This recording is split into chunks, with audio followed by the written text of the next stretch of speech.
world in 80 days. My name is Nickey. I live in Hong Kong. I am 27 years old. I work as a CTO and co-founder at BSD Code and Design Academy. I would like to be someone that probably a lot of people get influenced or impacted by. So a lot of people have a change in their lives from. If I had $1 million to invest in any social project, I would probably be looking at changing or providing accessibility to education across the regions, the lower parts of the Asian region. So, for example, Bangladesh doesn't have many opportunities as we do here in Hong Kong. I would like to expand that opportunity. So I'd probably invest my $1 million somewhere around there. My mentor growing up has always been my brother. He's the one that put a screwdriver and a computer in front of my hand as a 4-year-old. And I think I would say, aside from him, I would always look up to actually a teacher of mine in school, Mr. Newell. He was one that always isolated himself outside of everyone else, but always focused on doing something important. For example, he was my law teacher, and he was always focusing on creating quality, always presenting in quality. And as much as he did not socialize as much outside as much as I'd like to, but I always looked up to him in a sense that when you're focusing on something, you really put your heart and soul into it and make an effort.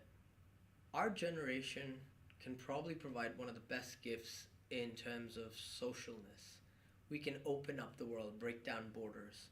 Our generation has the ability to give this world pure connectivity, minus any borders, minus any religion, really just take it away. And we're seeing this on a day-to-day basis, where less and less people care about the differences in culture, race, religion.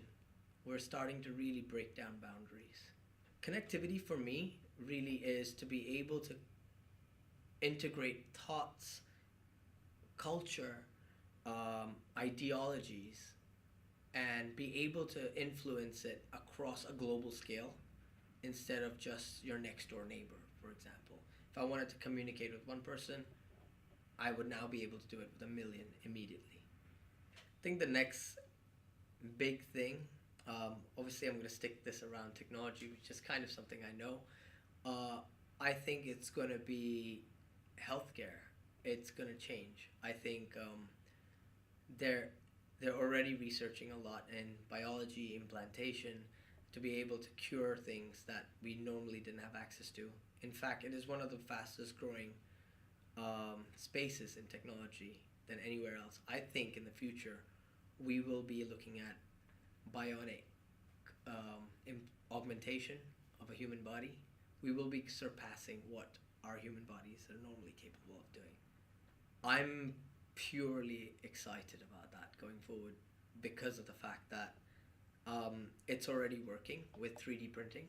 So we're now able to recreate body parts, and we can perform surgery with implants that are actually printed out of a printer, a medical printer, which is quite expensive. But in the future now, we are able to recreate parts that we cannot recreate anymore of a human body. And this is already happening, and I think it's going to be the next big thing. The best thing I like about Hong Kong as a city has to be the ability to experience the entire world in one place. There is a common transition period that people know in Hong Kong growing up. It's you get to meet someone from Italy, someone from England, someone from Australia, all in the same night. And you can experience different people's background, people's culture. I truly believe this is one of the cities that have the flexibility of being in Asia, being able to experience Asian culture, but yet being able to understand and acknowledge and open up to a whole world of others. I think the thing that gets me out of bed every single day, has to be the smile you see when I teach programming, technology, and various many sectors. It's the moment you see a light bulb come out when with the person you're teaching, and they figure out what everything that they were curious about, and they just get it, and just that spark. I think it's an adrenaline rush. I would get out of bed any single day, be it a Saturday or Sunday. Mind you, Sundays are hard, but Sundays, just to be able to experience someone go through and say, "This was amazing." I don't think any other job praises you as much as something we do every day.